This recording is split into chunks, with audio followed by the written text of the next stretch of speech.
हरियाणा विधानसभा का मॉनसून सत्र आज से हुआ आरंभ। सीएम नायब सिंह सैनी ने पढ़े शोक प्रस्ताव। मनीषा मामले पर विपक्ष ने किया हंगामा। सदन की कार्यवाही कई बार हुई स्थगित।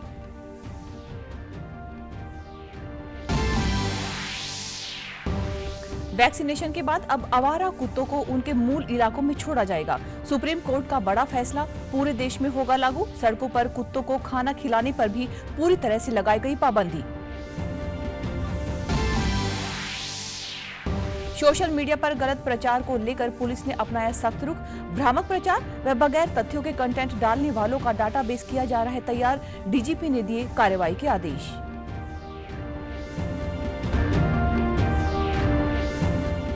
और हरियाणा पुलिस का साइबर अपराधियों पर निर्णायक प्रहार। पंचकुला में संचालित 3 फर्जी कॉल सेंटरों पर दी दबिश। 85 आरोपियों को हिरासत में लेकर की जा रही है पूछताछ। नमस्कार, मैं हूं पायल। अब समाचार विस्तार से। हरियाणा विधानसभा का मॉनसून सत्र आज से शुरू हुआ। सत्र की शुरुआत राज्यपाल असीम घोष के अभिभाषण के साथ हुई।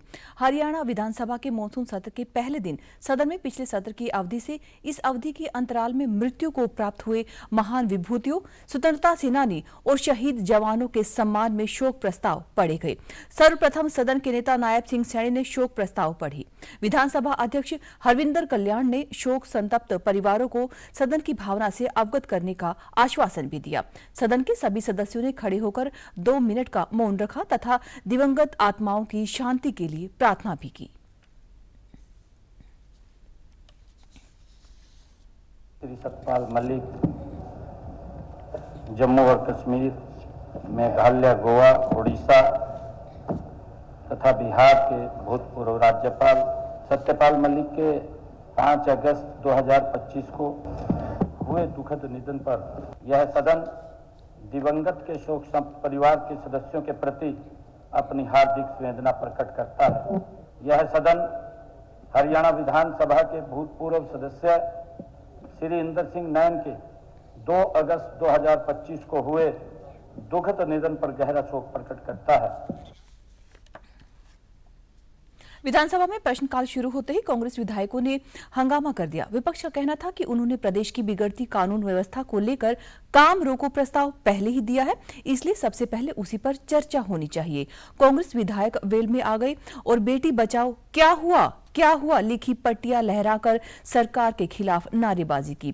कहीं न कहीं भिवानी की टीचर मनीषा हत्याकांड से जोड़कर कांग्रेसियों ने हो हल्ला मचा दिया।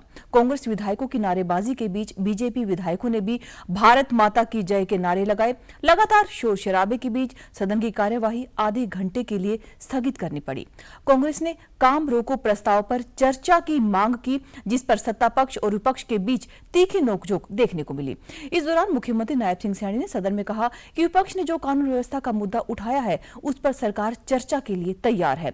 उन्होंने कहा कि भिवानी की बेटी मामले में पुलिस ने कार्यवाही की है। सीएम ने विपक्ष पर निशाना साधते हुए कहा कि इनके शासनकाल में तो एफआईआर तक दर्ज नहीं होती थी। उन्होंने अपील की कि विपक्ष इस संवेदनशील मामले में राजनीति न करे। विधायक भरत भूषण बत्रा ने नियम 67 के तहत स्थगन प्रस्ताव लाकर राज्य की बिगड़ती हुई कानून व्यवस्था पर चर्चा की मांग की। विधायक बत्रा ने विधानसभा में जोर देते हुए कहा कि हाल ही में हुए मनीषा हत्याकांड जैसी घटनाएं राज्य में बढ़ते अपराधों की ओर इशारा करती हैं। हत्या, बलात्कार और हिंसा की घटनाएं लगातार सामने आ रही हैं, जिससे आए दिन जनता में डर का माहौल बना हुआ है। मर्डर केस या मनीषा कांड की नहीं है। बात यह है कि आपने पिछले दिनों देखा कि जिस टाइम लीकर की ऑक्शन हो रही थी, सब जगह गोलियां चल रही थी, सब जगह उनका हर एक चौथे दिन, हर एक 10वें दिन कोई न कोई मर्डर हो जाता है, कोई रेप हो जाता है, सब कुछ है। मुद्दा टोटल है। मुख्यमंत्री कहते हैं कि मनीषा की केस के बारे में हमारे को जस्टिफिकेशन नहीं चाहिए इस बात के लिए, because it has been referred to the CBI और एम्स की रिपोर्ट आएगी। It is general law and order, उस पर करेंगे। और वैसे तो सरकार ने कह दिया कि हम तैयार हैं, तो हम भी तैयार हैं। लेट स्पीकर साहब को रूल्स के मुताबिक उनको इमीडिएटली इस पे अपनी रूलिंग देके और एक्सेप्ट कर रहा है, उनको अगर रिजेक्ट भी कर सकता है स्पीकर, ऐसी बात नहीं, और एक्सेप्ट करके और चर्चा शुरू करें। अब 23 और 24 अगस्त यानी शनिवार और रविवार को विधानसभा में छुट्टी रहेगी। विधानसभा सचिवालय में शुक्रवार सुबह स्पीकर हरविंदर कल्याण की अध्यक्षता में हुई बिजनेस एडवाइजरी कमेटी यानी बीएसी की बैठक में विपक्ष की मांग पर सत्र की कार्यवाही को एक दिन और बढ़ाकर 27 अगस्त तक कर दिया गया है। कैबिनेट मंत्री अनिल विज ने बताया कि बैठक में फैसला लिया गया है कि सदन की कार्यवाही एक दिन और बढ़ा दी जाए। विधानसभा की कार्यवाही 25 अगस्त को सुबह 11 बजे होगी।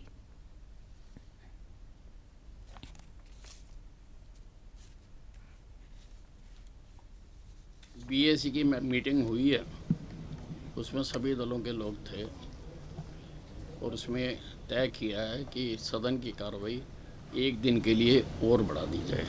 ये कांग्रेस पार्टी के निर्णय ना लेने की क्षमता के कारण है। कांग्रेस पार्टी में किसी को भी नेता ना मानने के कारण है। कांग्रेस पार्टी में किसी का भी आदेश ना चलने के कारण है। 19 वर्षीय शिक्षिका मनीषा की मौत के मामले ने पूरे प्रदेश को झकझोर कर रख दिया है। इस घटना के विरोध में तावड़ू की महिलाओं ने नूह के तावड़ू में जोरदार प्रदर्शन किया और प्रशासन के खिलाफ अपनी नाराजगी जाहिर की। प्रदर्शनकारी महिलाओं ने मनीषा को न्याय दिलाने और दोषियों को कड़ी से कड़ी सजा देने की मांग की। महिलाओं ने पैदल मार्च निकालकर उपमंडल अधिकारी कार्यालय पहुंची, जहां पर उन्होंने करीब आधे घंटे तक नारेबाजी की। इस दौरान प्रशासन की ओर से कोई तुरंत प्रतिक्रिया न मिलने पर महिलाएं एसडीएम कार्यालय के बाहर धरने पर बैठ गई और जमकर नारे लगाए। सूचना मिलते ही पुलिस मौके पर पहुंची और कुछ देर बाद एसडीएम जितेंद्र गर्ग ने प्रदर्शनकारी महिलाओं से मुलाकात की। महिलाओं ने उन्हें हरियाणा के मुख्यमंत्री तक पहुंचाने के लिए एक ज्ञापन सौंपा, जिसमें मनीषा के हत्यारों को जल्द से जल्द पकड़कर फांसी की सजा देने की मांग की गई है। जल्द न्याय मिले और जो मेरे अंदर की आग है, मनीषा बहन को इंसाफ मिले, सब लोग उसके साथ खड़े हों और जल्द से जल्द, जितना जल्दी हो सकता है जल्द से जल्द उसको इंसाफ मिलना चाहिए। Justice for Manisha. आज ये मनीषा बेटी हमारी बेटी नहीं, पूरे देश की बेटी है। वो आज सारी मातृ शक्ति उसके साथ खड़ी है और हर लेडी में आज वो जज्बा और आग है वो कि वो अपने घर से बाहर निकल के उसके लिए न्याय मांग रही है। हम ये चाहते हैं कि हमारी बेटियां सेफ हों, ये हम इस पे भरोसा कर सकते। मनीषा हमारी सबकी बेटी है, यही करके हम सभी जो है महिला शक्ति आई हैं कि हमारी बेटियां, हम सभी स्वयं बाहर जाते हैं। अगर इस तरीके के वारदात होंगे तो फिर कौन सुरक्षित है? सरकार है, प्रशासन है, सहयोग दे, मनीषा के साथ में है, उसको न्याय जरूर मिले। इसी कारण से आज हम एसडीएम साहब को भी गुहार लगाई है और हमें पूरी उम्मीद है कि न्याय होगा, क्योंकि भगवान बैठा है, हमें भगवान का पूरा भरोसा है कि न्याय जरूर होगा और हमारी बेटी को इंसाफ मिलेगा। भिवानी में हुए मनीषा हत्याकांड को लेकर अंबाला में कई सामाजिक संस्थाएं सड़कों पर उतर गई और कैंडल मार्च निकालकर रोष प्रकट किया। सभी ने मिलकर यह मांग की है कि जल्द से जल्द आरोपियों को सजा मिलनी चाहिए और इस मामले में गहनता से जांच होनी चाहिए।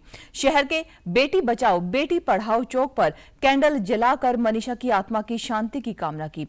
उनका कहना है कि 9 दिन के बाद दाह संस्कार हुआ है, लेकिन उसकी आत्मा को तब तक शांति नहीं मिलेगी जब तक आरोपियों को सजा नहीं मिल जाती। मार्च निकाला गया बहन मनीषा को न्याय दिलाने के लिए। हमारे सीएम सैनी साहब को कहना चाहते हैं कि इसके ऊपर निष्पक्षता से जांच की जाए और जो भी इसका हत्यारा है, जो भी दोषी है, उसको फांसी की सजा दिलाई जाए, ताकि और अन्य बेटियों के साथ ऐसा ना हो और पूरे हरियाणा सुरक्षित हो, बेटियां सुरक्षित हो। जो भी रेप एंड हत्याकांड हुआ उसके प्रति हम सब में बहुत ज्यादा रोष है। हम बहुत ज्यादा गुस्से में हैं, क्योंकि ये कोई पहला हत्याकांड नहीं है जो इस तरीके से हुआ है। लेकिन हर बार कहीं ना कहीं प्रशासन की कमी की वजह से, पुलिस की देरी की वजह से हमेशा इंसाफ डिले होता रहा है। बट इस बार हमारी कोशिश है कि हम मनीषा जी को इंसाफ दिला पाए। जो भी चीजें हुई हैं हम उससे बहुत ज्यादा गुस्से में हैं। ये हमारी एक छोटी सी कोशिश है। हम सब जितने भी एनजीओ यहाँ पर हैं, हम सब मिलकर कोशिश कर रहे हैं। मनीषा की जो बर्बरता से हत्या हुई है, तो हम इसलिए अम्बाला में हरियाणा की बेटियों के लिए, हरियाणा की बहनों के लिए, सुरक्षा के लिए एक कैंडल मार्च निकाला है कि इनकी सुरक्षा हो, पुलिस इस पे न्याय दे, मनीषा को न्याय मिले। मनीषा का दाह संस्कार आज 10 दिन बाद हुआ है। सुप्रीम कोर्ट ने दिल्ली एनसीआर में आवारा कुत्तों को लेकर अपने पिछले आदेश में संशोधन करते हुए एक नया अंतरिम फैसला सुनाया है। इस फैसले को अब पूरे देश में लागू किया जाएगा। सुप्रीम कोर्ट ने अपने पिछले आदेश में बदलाव करते हुए कहा कि वैक्सीनेशन के बाद कुत्तों को उनके मूल इलाकों में ही छोड़ा जाएगा, लेकिन रेबीज पीड़ित या आक्रामक कुत्तों को छोड़ने की अनुमति नहीं होगी। साथ ही साथ सड़कों पर कुत्तों को खाना खिलाने पर भी पूरी तरह से पाबंदी लगा दी गई है। इसके बजाय नगर निगम को कुत्तों के लिए विशेष फीडिंग स्थल बनाने का निर्देश दिया गया है ताकि व्यवस्थित तरीके से उनकी देखभाल हो सके। कोर्ट ने कहा कि सिर्फ निर्धारित जगहों पर ही कुत्तों की फीडिंग की जाएगी। इसके अलावा कोर्ट ने यह भी स्पष्ट किया है कि अगर कोई इन नियमों की अवहेलना करता हुआ पाया गया तो निश्चित तौर पर उसके खिलाफ कड़ी कार्यवाही की जाएगी। कोर्ट ने सार्वजनिक स्थानों पर कुत्तों को फीडिंग करने की अनुमति नहीं दी है। 3 जजों की bench justice Vikram Nath, justice Sandeep Mehta और जस्टिस NV आचार्य ने यह निर्णय लिया है। इसके साथ ही देश भर की सभी अदालतों में लंबित संबंधित मामलों को सुप्रीम कोर्ट में ट्रांसफर करने का भी आदेश दिया गया है। बता दें कि 11 अगस्त को सुप्रीम कोर्ट ने दिल्ली NCR में आवारा कुत्तों के बढ़ते आतंक को लेकर फिक्र जाहिर करते हुए MCD और न्यू दिल्ली म्युनिसिपल काउंसिल को तुरंत कार्रवाई करते हुए सभी आवारा कुत्तों को पकड़ने और हटाने का निर्देश दिया था। अपने फैसले में उन्होंने कहा कि बच्चों, महिलाओं और बुजुर्गों की सुरक्षा सुनिश्चित करने के लिए यह फैसला लिया गया है।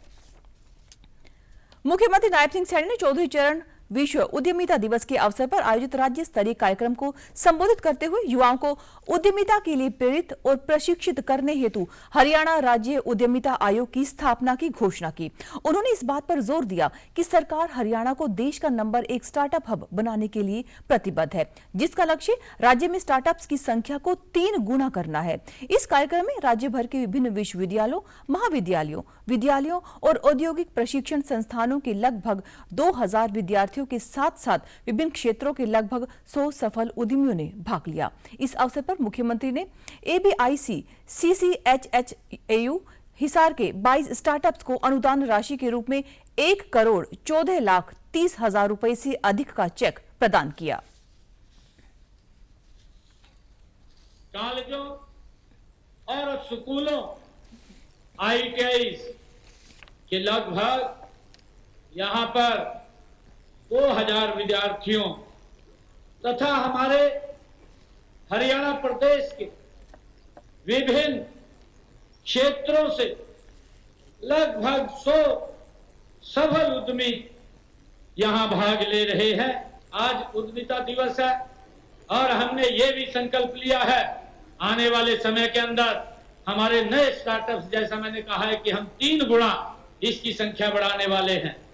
हम इसके ऊपर जोर दे करके चर्चा कर रहे हैं कि हमारे जो इंडस्ट्रियलिस्ट हैं, हरियाणा के अंदर जो बड़े इंडस्ट्रियलिस्ट हैं, उनसे हम MOU साइन करके उनको अपने जो स्टार्टअप्स हैं उनके साथ जोड़ करके उनको आगे बढ़ाने का काम हम कर रहे हैं।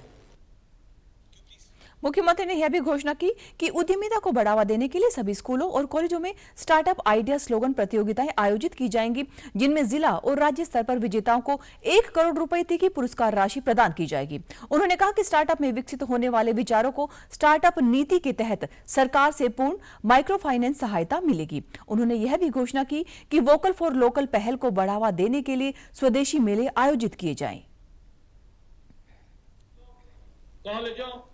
और कॉलेजों में जो अटल इनोवेशन मिशन के तहत हमने अटल टिंकरिंग लैब की स्थापना भी हमने की है, ताकि हमारे बच्चों को जो रटने की प्रवृत्ति है से निकालकर उनको सिखाने की और हम ले जा सकें, ताकि उसका एक्सपीरियंस उनको मिले और वो उसमें आगे बढ़ सके। मित्रों, मुझे ये भी खुशी है, इसी तरह हमने नई राष्ट्रीय शिक्षा नीति युवाओं को अपनी सोच के अनुरूप सीखने और अपना कैरियर की स्वतंत्रता ये उसको आगे बढ़ने की देती है। मुझे यह बताते हुए खुशी है कि हमने हरियाणा प्रदेश में इस वर्ष के अंत तक इसे पूर्ण रूप से लागू करने का हमने निर्णय लिया है। मुख्यमंत्री नायब सिंह सैनी ने यह भी घोषणा की कि राज्य सरकार विश्व कौशल ओलंपिक में हरियाणा की पदक विजेताओं को 10 लाख रुपए तक की नगद पुरस्कार प्रदान करेगी। जो लोग अपना खुद का व्यवसाय शुरू करना चाहते हैं वे 10 लाख रुपए की अतिरिक्त वित्तीय सहायता के पात्र होंगे। उन्होंने कहा कि वर्तमान में हरियाणा में 9,000 से ज्यादा मान्यता प्राप्त स्टार्टअप है। आज हरियाणा स्टार्टअप की संख्या के मामले में भारत का 7वां सबसे बड़ा राज्य है। प्रधानमंत्री नरेंद्र मोदी के दूरदर्शी नेतृत्व में केंद्र सरकार ने युवाओं को सशक्त बनाने के उद्देश्य से कई योजनाएं शुरू की हैं। शानदार आइडियाज होते हैं और लेकिन धन के अभाव के कारण उनका सपना वो पूरा नहीं हो पाता है। आदरणीय प्रधानमंत्री जी ने उनके सपने को पंख लगाने के लिए मुद्रा बैंक की योजना उसका शुभारंभ किया है, ताकि हमारा युवा बिना गारंटी के इस योजना के साथ जुड़ करके उसको 10 लाख रुपए तक का ऋण बैंक उपलब्ध कराता है, ताकि वो अपने छोटे कार्य को शुरू कर सके और उद्यमियों को अपने व्यवसाय जब शुरू करते हैं करने में उनको बड़ी मदद इसके माध्यम से मिलती है। केंद्रीय राज्य मंत्री कल कुरुक्षेत्र के ब्रह्मसरोवर और गीता स्थली ज्योतिसर का अवलोकन करने के बाद पीपली पैराकिट पहुंचे, जहां तोखन साहू ने कहा कि पवित्र ग्रंथ गीता के उपदेश पूरे विश्व को शांति का संदेश दे रहे हैं। पवित्र ग्रंथ गीता के उपदेश आज भी पूरी तरह से दुनिया के लिए प्रासंगिक हैं। इन उपदेशों का अनुसरण करके मनुष्य अपने जीवन को सफल बना सकता है। सरकार इस पवित्र धरा को पर्यटन और सांस्कृतिक दृष्टि के साथ विकसित करने का काम कर रही है। हमारे इस भारतवर्ष की भूमि पर भगवान राम आए, योगेश्वर भगवान श्री कृष्ण का पदार्पण हुआ है और कुरुक्षेत्र की इस पावन भूमि में जहाँ भगवान कृष्ण ने गीता का ज्ञान दिए हैं और वो गीता का ज्ञान आज भी पूरे देशवासियों और पूरे विश्व के मन में एक विश्वास है कि प्रभु श्री कृष्ण जी ने जो गीता का ज्ञान दिए हैं, हम उस गीता के ज्ञान को सुनकर उससे आत्मसात करके हम अपने जीवन को धन्य बना सकते हैं। ऐसे इस पावन भूमि में हमें आने का सौभाग्य प्राप्त हुआ है।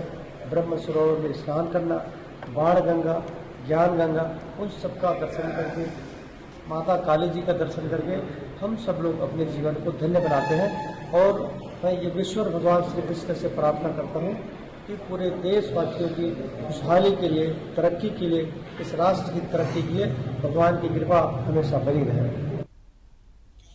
युवाओं में बढ़ते हुए ऑनलाइन मनी गेमिंग की लत समाज के युवाओं को भटकाती जा रही है। आंकड़ों के अनुसार देश के लगभग 45 करोड़ लोग ऑनलाइन गेमिंग की लत में फंसे हुए हैं, जिसके चलते मध्यम वर्ग के लोग लगभग 20,000 करोड़ रुपए इन ऑनलाइन खेलों में गंवा चुके हैं, जिसके चलते आत्महत्या व पैसे की कमी के चलते युवाओं के झगड़े भी देखने को मिले हैं। इसी के चलते केंद्र सरकार ने promotion and regulation of online gaming bill 2025 को राज्यसभा में पारित कर दिया है, जो लोकसभा में पहले से ही पारित हो चुका था। इस फैसले का भिवानी के युवाओं व प्रबुद्ध जनों ने स्वागत किया है कि जो ऑनलाइन गेम्स ये बैन कर दिए, क्योंकि ऑनलाइन गेम्स की वजह से बहुत सारे जो स्टूडेंट्स हैं वो ना तो स्टडीज पर ध्यान दे पाते थे, हमेशा फोन पे ऑनलाइन गेम्स पर ही ध्यान देते थे, जिससे पैसे का भी नुकसान होता था और जो बच्चे की मेंटल और फिजिकल दोनों हेल्थ खराब होती थी। जो सरकार ने जो किया है कि हमने गेम बैन करने का जो निर्णय किया है वो बहुत ही अच्छा है। इससे युवा है वो अपनी मतलब बढ़ोतरी की तरफ जाएगी और बच्चों में जो ये गेम का जो लालच है ये धीरे धीरे खत्म हो जाएगा और जो बच्चे हैं वो पढ़ाई की तरफ ज़्यादा फोकस कर पाएंगे। लेकिन जो ये गवर्नमेंट ने जो नियम पास किया है ये बहुत अच्छा नियम पास किया है। इससे आगे वाले टाइम पे इसमें रोक लगी और जो नौजवान को पता चलेगा कि ये गेम खेलना ठीक बात नहीं है। मैं सरकार का बहुत बहुत धन्यवाद करता हूँ। उन्होंने युवा पीढ़ी की सोच को सुदृढ़ करने के लिए, युवा को आगे बढ़ाने के लिए जो हमारे भारत का वो उसकी तरफ भी देखते हुए सरकार ने बहुत बड़ा कदम उठाया है, ताकि बच्चा अपने समय का सदुपयोग करेगा और भारत निश्चय ही इस तौर पे आगे बढ़ेगा और हम सरकार का समर्थन करते हैं। फरीदाबाद पुलिस ने आज सुबह मुखबिर खास की सूचना पर गुरुग्राम निवासी यूट्यूबर एल्विस यादव के मकान पर गोलियां चलाने के एक आरोपी को मुठभेड़ के बाद पकड़ लिया। आरोपी का नाम ईशांत गांधी है, जो कि जवाहर कॉलोनी फरीदाबाद का निवासी बताया गया। आज सुबह हुई मुठभेड़ में आरोपी ने भागने की कोशिश के दौरान पुलिस पार्टी पर 4 राउंड फायर किए। जवाबी कार्रवाई में पुलिस ने फायर किए, जिसमें से एक गोली आरोपी के पैर में जा लगी, जिसको घायल अवस्था में जिला सिविल अस्पताल में भर्ती करवा दिया गया है और आगे की जांच की जा रही है। आज 22 अगस्त को early morning crime branch sector 30 प्रभारी इंस्पेक्टर अनिल कुमार को सूचना प्राप्त हुई कि एल्विस यादव यूट्यूबर जिसके मकान पर गुड़गांव में गोलियां चलाई गई थी, उसमें वांछित आरोपी ईशांत गांधी फरीदपुर गांव में आने की सूचना है, जिस पर अपराध शाखा सेक्टर 30 और क्राइम ब्रांच सेंट्रल की टीम ने संयुक्त कार्रवाई करके नाकाबंदी फरीदपुर और नीम का रोड पर नाकाबंदी शुरू की गई सेक्टर 70 में। तो इस दौरान वहाँ पर एक मोटरसाइकिल चालक आया, जिसको पुलिस पार्टी ने रोकने का इशारा किया, परंतु वो मोटरसाइकिल अपनी मोड़कर भागने लगा, जिसकी मोटरसाइकिल वहाँ पर गिर गई और पैदल ही भागने लगा, जिसके द्वारा भागते भागते पुलिस टीम पर ताबड़तोड़ 4 फायर किए। इस दौरान एक फायर जो है वो पुलिस टीम की गाड़ी पर किया गया, तो पुलिस ने जवाबी कार्रवाई करते हुए उसको इनकाउंटर के बाद काबू कर लिया और उसके बाद पुलिस द्वारा 3 फायर किए, इसमें 2 हवाई फायर थे और एक उसके आरोपी के पैर में गोली लगी। हिसार से चौधरी चरण सिंह हरियाणा कृषि विश्वविद्यालय में कल एक बार फिर से कुछ छात्रों ने धरना शुरू कर दिया। प्रशासन से किए गए वायदे के बावजूद उन्होंने धरना खत्म नहीं किया। इससे विश्वविद्यालय के छात्र छात्राओं को भारी परेशानी का सामना करना पड़ा।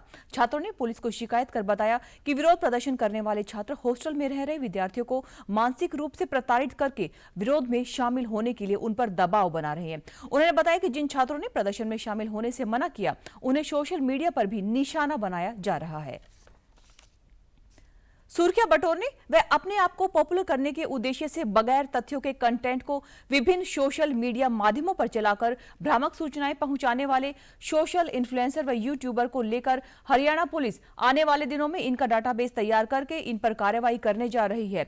यह बात हरियाणा के डीजीपी शत्रुजीत कपूर ने भिवानी में बीते कल पत्रकार वार्ता के दौरान विभिन्न घटनात्मक व अन्य मुद्दों पर बातचीत करते हुए कही। हरियाणा के डीजीपी शत्रुजीत कपूर ने कहा कि कुछ सोशल इन्फ्लुएंसर अपने आप को पॉपुलराइज करने के लिए उद्देश्य से शरारती तत्वों की तर्ज पर भ्रामक संदेश समाज में फैलाते हैं तथा प्रशासनिक व्यवस्था पर बगैर तथ्यों के प्रश्न चिन्ह लगाने का कार्य करते हैं। ऐसे लोगों के खिलाफ मुकदमे दर्ज किए गए हैं तथा आईटी एक्ट की विभिन्न धाराओं के तहत कार्यवाही शुरू की गई है। ऐसे सोशल इन्फ्लुएंसर का डाटाबेस भी हरियाणा पुलिस तैयार कर रही है। कुछ ऐसे लोग भी थे जिन्होंने आपने देखा कि भ्रामक और एक तथ्यात्मक रूप से गलत प्रचार भी करके गैर जिम्मेदाराना एक माहौल बनाने का प्रयास किया, अराजकता का एक माहौल बनाने का प्रयास किया। कुछ सुर्खियां बटोरने के लिए कुछ शरारती तत्व, वो भी ऐसे लोग बीच में, ऐसे जब आंदोलन होते हैं आप जानते हैं कि वो आ जाते हैं, तो ऐसे लोगों के खिलाफ भी कुछ कार्रवाई की गई है। और मैंने कहा है अपने अधिकारियों को कि और ऐसे लोग जो भी हैं उनको चिन्हित करें और ये इस तरीके के लोग पूरी व्यवस्था पर एक प्रश्न चिन्ह लगाने का प्रयास करते हैं सूचना बटोरने के लिए और एक अपने पॉपुलिज्म की वजह से, तो इनको चिन्हित करना ज़रूरी है और जो भी कानून के मुताबिक एक्शन ज़रूरी है इनके विरुद्ध लिया जाएगा, क्योंकि इस प्रकार के लोग पूरे लोकतंत्र पर एक तरह से प्रश्न चिन्ह लगाने का प्रयास करते हैं।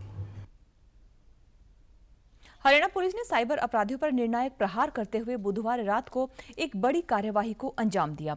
पुलिस महानिदेशक हरियाणा के निर्देश पर पंचकूला पुलिस और साइबर हरियाणा की टीम ने आईटी पार्क सेक्टर 23 पंचकूला में संचालित 3 फर्जी कॉल सेंटरों पर दबिश दी और 85 आरोपियों को पुलिस हिरासत में लेकर पूछताछ की। गिरफ्तार किए गए लोगों में इन कॉल सेंटरों के मालिक और कर्मचारी दोनों ही शामिल हैं। ये कॉल सेंटर संगठित तरीके से देश विदेश में खासतौर पर अमेरिका और यूरोप के नागरिकों को छातिराना तरीके से ठगने का काम कर रहे थे। यह कार्रवाई हरियाणा पुलिस की साइबर अपराध के खिलाफ कड़ी निगरानी है और त्वरित कार्रवाई की प्रतिबद्धता को दर्शाती है। इसके बारे में पंचकूला पुलिस के DCP crime and traffic Manpreet Sudan ने गुरुवार को पत्रकार वार्ता भी की। उन्होंने बताया कि उनके नेतृत्व में गठित 3 टीमों ने महत्वपूर्ण भूमिका निभाई है। टीमों की आपसी समन्वयता और त्वरित कार्रवाई से न केवल तीनों कॉल सेंटरों पर एक साथ छापेमारी संभव हो पाई, बल्कि 85 व्यक्तियों व्यक्तियों को मौके पर ही हिरासत में लिया गया। जो कि हमारी 5 से 6 टीम्स, इन टीम्स के द्वारा हमारे 3 डिफरेंट लोकेशंस पर सेक्टर 22 के आईटी पार्क में रेड की गई। तो रेड के दौरान ये पाया गया कि वहाँ पे 3 डिफरेंट लोकेशंस पर फेक कॉल सेंटर्स चल रहे थे। उन फेक कॉल सेंटर्स के थ्रू ये जो भी लोग हमने पकड़े हैं ये साइबर फ्रॉड कर रहे थे, जो कि नागरिक जो बाहर देशों में बैठे। जो ये तीनों कॉल्स भी तीनों का डिफरेंट था, ये तीनों आपस में लिंक नहीं थे। और ज़्यादातर अभी जो प्रिलिमिनरी इन्वेस्टिगेशन में सामने आया है यूएस के सिटीजन्स के साथ फ्रॉड सामने आया है। बाकी और कंट्रीज़ के साथ हमारी इन्वेस्टिगेशन जारी है, वो हम पता करेंगे। ऑपरेशन सिंदूर को अंजाम देने वाले भारतीय सैनिकों के सम्मान में कुछ दिन पहले पंतनगर विश्वविद्यालय ने सिंदूर आम को विकसित किया था। वहीं अब करनाल के राष्ट्रीय डेयरी अनुसंधान संस्थान ने जांबाज भारतीय सैनिकों को सैल्यूट देते हुए पहला ऑपरेशन सिंदूर पार्क विकसित किया है। इसे महिलाओं के सुहाग का प्रतीक माने जाने वाले सिंदूर के पौधों के साथ सजाया जा रहा है। एनडीआरआई की टीम ने निदेशक डॉक्टर धीर सिंह ने बताया कि पहलगाम की घटना के बाद जवाबी कार्यवाही के तौर पर हुए भारतीय सैन्य ऑपरेशन को महिलाओं के इसी सुहाग के प्रतीक के नाम पर ही ऑपरेशन सिंदूर का नाम दिया गया।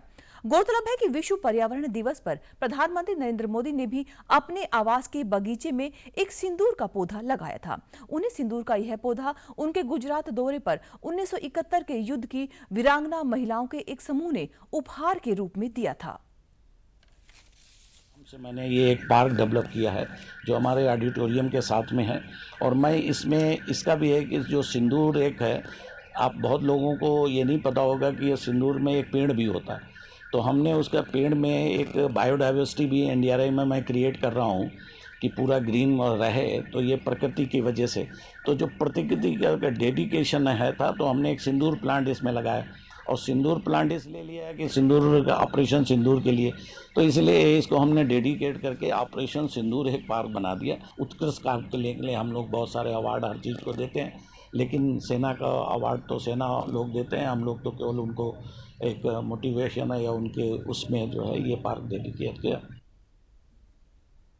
कैथल और कुरुक्षेत्र में फसल अवशेष प्रबंधन के बारे में जागरूक करने और अधिक से अधिक किसानों को फसल अवशेष प्रबंधन जोड़कर उन्हें अधिक से अधिक लाभ पहुंचाने के लिए हरियाणा कृषि बागवानी और कृषि विज्ञान केंद्र द्वारा किसानों की हितैषी संस्था सहगल फाउंडेशन एवं वालमार्ट फाउंडेशन के सहयोग से चलाई जा रही फसल अवशेष प्रबंधन परियोजना के अंतर्गत आज कैथल में इंटरफेस वर्कशॉप का आयोजन किया गया। इस कार्यक्रम में कैथल के किसान भी शामिल हुए।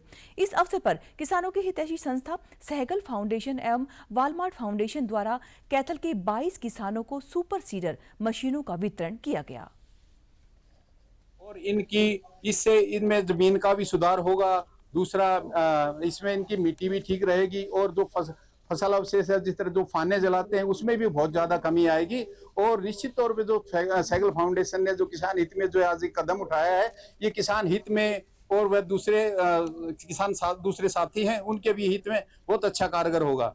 समस्या को सुलझाने के लिए सरकार ने काफी योजनाएं चलाई जा रही हैं, जैसे कि कृषि यंत्रों पर 50% अनुदान।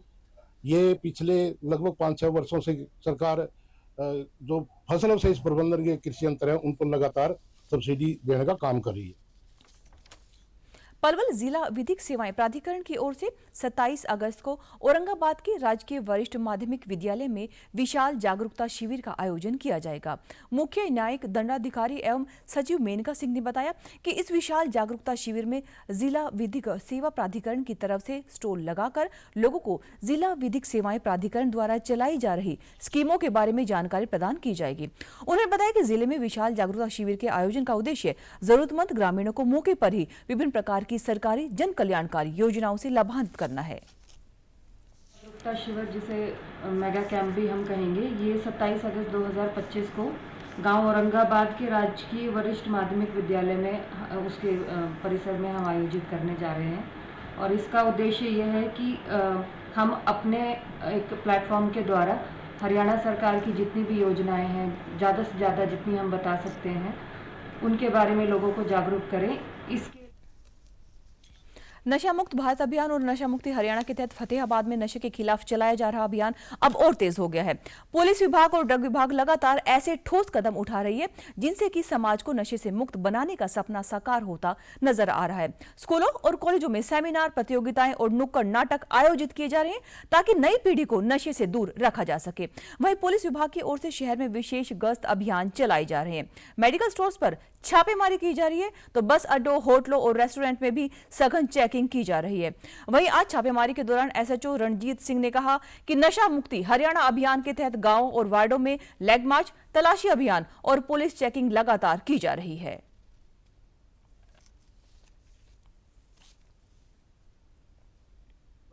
सर्च अभियान चला रहे थे शहर रतिया में। सर्च अभियान के दौरान सूचना मिली कि एक लड़का रवि कुमार बलवान मेडिकल हॉल रतिया चुंगी पर नशे की गोलियां लेकर आ रहा है, जो हमने सिविल पारिजात में टीम गठित करके रोका तो उसके मोटरसाइकिल पर 130 ट्रामाडोल टैबलेट व 600 सिग्नेचर कैप्सूल बरामद हुए। मैं ਆਪਦੀ ਵਾਰਡ ਦੇ ਵਿੱਚ ਅਪੀਲ ਕਰਦਾ ਸਾਰੇ ਸਾਥੀਆਂ ਨੂੰ ਕਿ ਆਪਾਂ ਠਿਕਰੀ ਬਹਿਰਾ ਵੀ ਲਾਈਏ ਤੇ ਹੋਰ ਸ਼ਹਿਰ ਦੇ ਵਿੱਚ ਜਾ ਕੇ ਲੋਕਾਂ ਨੂੰ ਅਸੀਂ ਕਮੇਟੀਆਂ ਗਠਿਤ ਕਰਕੇ ਔਰ ਬਿਲਕੁਲ ਅਲਰਟ ਜਿਹੜੇ ਨਵੇਂ ਮੁੰਡੇ ਨੇ ਉਹਨਾਂ ਨੂੰ ਅਲਰਟ ਕਰਾਂਗੇ ਵੀ ਤੁਸੀਂ ਆਪਦੇ ਇਹ ਜਵਾਨੀ ਨੂੰ ਬਚਾ ਲਈਏ ਆਪਾਂ ਕਿਸੇ ਨਾ ਕਿਸੇ ਤਰੀਕੇ ਨਾਲ ਇਸ ਵਾਰ ਦੇ।